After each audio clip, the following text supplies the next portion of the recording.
আজকে একটা টপিকস নিয়ে কথা বলবো। সে টপিকসটা হচ্ছে সম্মান বনাম অসম্মান। অর্থাৎ কেউ যদি সম্মানিত হয়ে থাকেন তাহলে যতটা ভালো লাগা থাকে, আবার এর বিপরীতে কেউ যদি সম্মান পেয়ে না থাকেন তাহলে কিন্তু মনে কষ্ট পান। তো এই সম্মানের ক্ষেত্রে একটা যে বিষয় সেটা হচ্ছে এখানে মন খারাপ কোনোভাবেই যুক্তিযুক্ত বা সমীচীন নয়। কেননা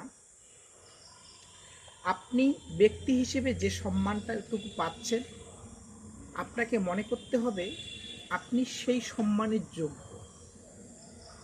কারণ আপনি ভেবে দেখুন,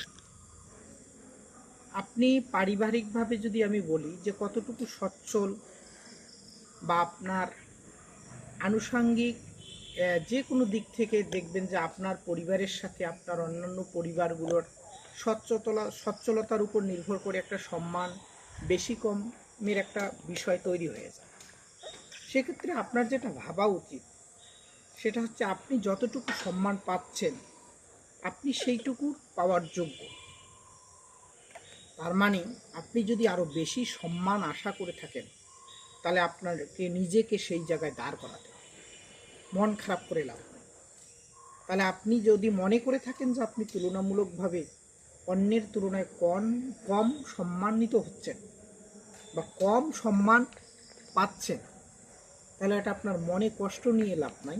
বরঞ্চ আপনাকে ভাবতে হবে যে আপনাকে আরও বেশি সম্মান পেতে হলে আপনাকে আরও নিজের অবস্থানটাকে উঁচু করতে হবে, আবার আরও ভালো জায়গায় নিয়ে যেতে হবে।